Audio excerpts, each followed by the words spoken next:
Salam sejahtera. Hari ini kami membawakan sebuah kisah benar-benar menyentuh hati tentang akhlak, adab dan peluang kedua. Saksikan pantulan diri.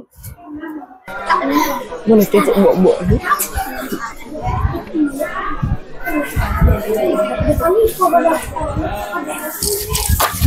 Aduh, Fatih, buku saya. Kau tak pandai jalan ke? Kau tu lembut sangat. Ambil.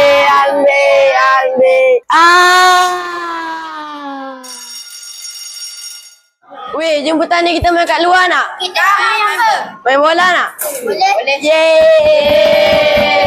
Fatih, tolong hormati kelas. Hormati guru dan rakan itu adab, bukan beban. Cikgu tu suka ceramah. Sama macam kau. Kaki repot. Hati-hati kau nanti.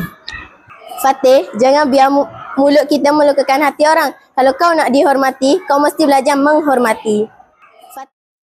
Semua tunduk dengan aku. Si Naufal tu patut tahu tempat dia.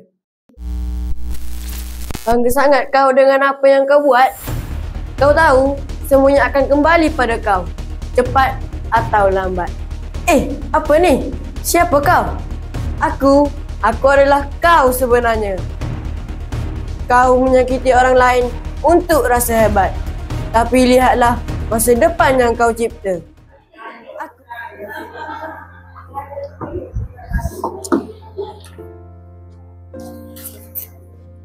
Firdaus, kau nak pergi ke mana? Korang pula nak ke mana?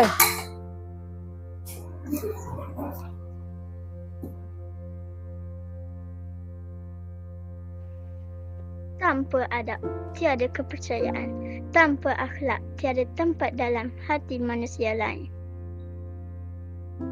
Kenapa semua orang benci aku? Sebab kau pernah membenci mereka dengan sikap kau sendiri.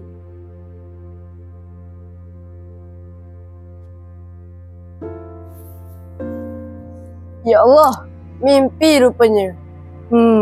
Aku tak nak jadi macam itu. Aku mesti ubah diri aku.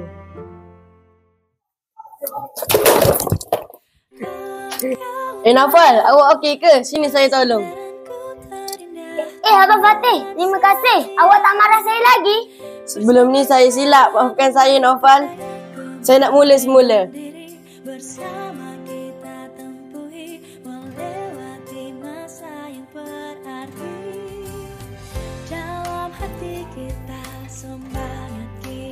Subhanallah Fatih, awak tolong cikgu hari ni.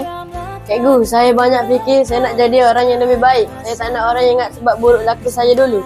Orang yang hebat bukan yang tak pernah buat salah, tapi yang berani berubah diri. Saya bangga dengan kamu, Fatih. Fatih, kau nak jadi study group tak? Tolonglah sekarang, bro. Respect lah. Abang Fatih, akhlak abang tu cermin hati abang sekarang. Ya, Naufal, saya tak nak tengok cermin dan malu dengan diri sendiri lagi. Jom kantin. Ingatlah, akhlak bukan hanya untuk orang lain. Ia juga untuk kita lihat siapa diri kita.